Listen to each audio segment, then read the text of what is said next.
नमस्ते दोस्तों। आज हम लोग पढ़ेंगे extension of Cauchy's integral formula for multiply connected domain. इसको पढ़ने का बेसिकली जो उद्देश्य है वो ये है कि हम लोग लॉरेंट्ज थ्योरम में इसका यूज करने वाले हैं। तो चलिए इसको पढ़ते हैं।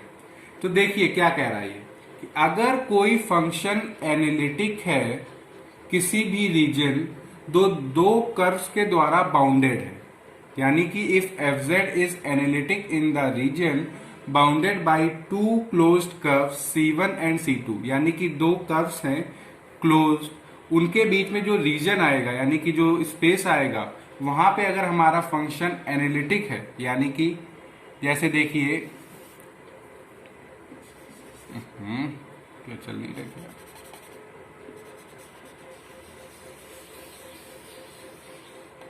ये जैसे ये कोई रीजन है हमारा, ठीक है।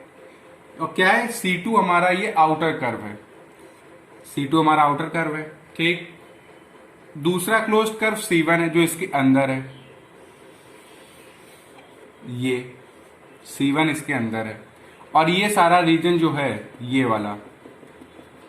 यहां पे हमारा फंक्शन क्या है, एनालिटिक है। ये थ्योरम में अभी तक कहा गया है ये कि अगर if F Z is analytic in the region bounded by two closed curve C1 and C2, यानी कि C1 और C2 के बीच में जो रीजन जो स्पेस बंद आ रहा है, जो रीजन है उसमें हमारा फंक्शन एनालिटिक है और उसमें अगर कोई पॉइंट A है, क्या पॉइंट है A, तो उसकी वैल्यू क्या होगी वो देखिए, वो इस थ्योरम से पता चलती है कि वो होगी F A is equal to 1/2 pi integration along C2, यानी कि जो आउटर कर्व है उसके along F Z upon Z minus a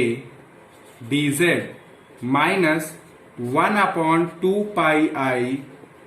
integration along C1 F Z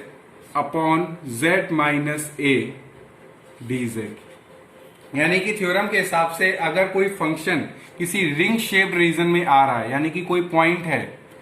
जो फंक्शन है वो एनालिटिक है और कोई अगर पॉइंट है उस रीजन में, तो उसकी करस्पॉन्डिंग वैल्यू क्या होगी, वो होगी 1/2 पाई जो आउटर सर्कल है, यानी कि जो आउटर कर्व है उसके अलोंग इंटीग्रेशन माइनस जो इनर कर्व है, क्लोज होने चाहिए दोनों कर्व और उनके बीच के जो रीजन है उसके अलोंग जब इंटीग्रेट करेंगे तो ए की करस्पॉन्डिंग वैल्यू एफ ए ये आएगी। ये हमारी थ्योरम है जिसको हम लोग बोलते हैं extension of Cauchy's integral formula for multiply connected domain. जब हम लोग लॉरेंट्ज थ्योरम को प्रूव करेंगे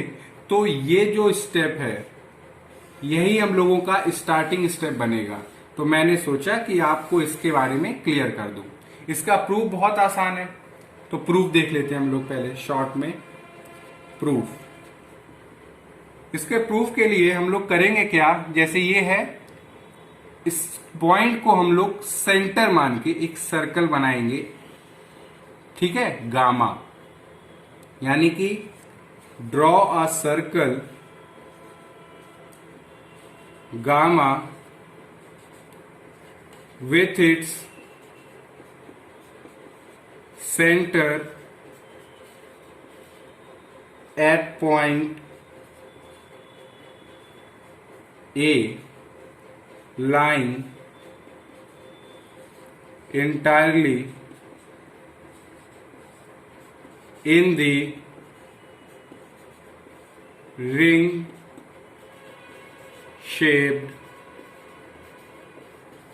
रीजन। यानी कि इसको प्रूव करने के लिए हमने क्या किया, जो पॉइंट है जो इस रिंग शेप रीजन, यानी कि जो ये रीजन है दो कर्व्स के बीच का, उसमें जो पॉइंट है उसको सेंटर मान के हमने एक सर्कल बनाया गामा, ठीक है, जो पूरा पूरा इन दोनों रिंग शेप रीजन में आ रहा है। अब क्या है कि जो फंक्शन है, कंसिडर अ फंक्शन, कौन सा, F Z upon Z minus A, ये हमारा एनालिटिक है, इज एनालिटिक कहां कहां पे, in the reason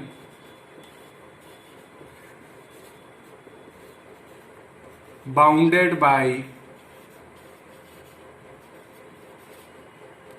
three curves C2, C1 and gamma, because ये जो हम लोगों का function F Z upon Z minus A वो हर जगह एनालिटिक है उस रीजन में जो तीन कर्व्स द्वारा बाउंडेड है, एक्सेप्ट कौन से पॉइंट पे, ए पॉइंट को छोड़ के। ए पॉइंट को छोड़ के हमारा ये फंक्शन हर जगह क्या है, एनालिटिक है, because z minus A is not equal to 0 for any value of z except z equal to A, यानी कि z equal to A point को छोड़ के हमारा function F Z upon Z minus A क्या है, हर जगह एनालिटिक है, सिर्फ z minus A, z equal to A को छोड़ के। अब हम लोगों ने क्या पढ़ी हुई है, Cauchy's theorem for multiply connected region, Cauchy's theorem for multiply connected region, ये हम लोगों को पता है तो इसका हम लोग यूज करेंगे। Cauchy's theorem for multiply connected region ये कहती है कि अगर कोई एक आउटर सर्कल है या आउटर कर्व है तो उसके अंदर जितने भी कर्व होंगे, डायरेक्शन अगर सबकी एंटी क्लॉकवाइज हम ले लें कि हम लोग इसके इस डायरेक्शन के अलोंग कर रहे हैं एंटी क्लॉकवाइज, ठीक है, तो जो आउटर कर्व के अलोंग जो इंटीग्रेट करते हैं हम लोग, integration along C2 F Z upon Z minus A D Z, वो किसके इक्वल आएगा, जो अंदर दो कर्व होंगे क्लोज्ड कर्व उनके along. Integration along C1 F Z upon Z minus A D Z plus integration along gamma F Z upon Z minus A D Z. अब आपको पता है ये एक सर्कल है और ये कौन से पॉइंट पे एनालिटिक नहीं हो पा रहा, ए पॉइंट पे, तो यहां पे हम लोग यूज करने वाले हैं क्या, कॉचीज इंटीग्रल फॉर्मूला। तो यहां पे Cauchy's integral using Cauchy's integral formula, Cauchy's integral formula use करेंगे हम लोग यहां पे। तो ये हो गया integration along C2 F Z upon Z minus A D Z is equal to integration along C1 F Z upon Z minus A D Z plus 2 pi I into F A. हम लोगों ने Cauchy's integral formula बहुत अच्छे से पढ़ा हुआ है। अगर इन केस आपको ये नहीं आता है तो ऊपर एक आई बटन दिख रही होगी, आप उस पर क्लिक करके पहले आप इसको देख लीजिएगा। तो देखिए जो 2 पाई आई है इसको यही रहने देते हैं, इसको हम इधर ले आते हैं, यानी कि 2 पाई आई इंटू एफ ए, इसको यहीं पे रहने दिया हमने, इस चीज को इधर ले जा रहे हैं हम लोग। तो integration along C2 F Z upon Z minus A D Z minus integration along C1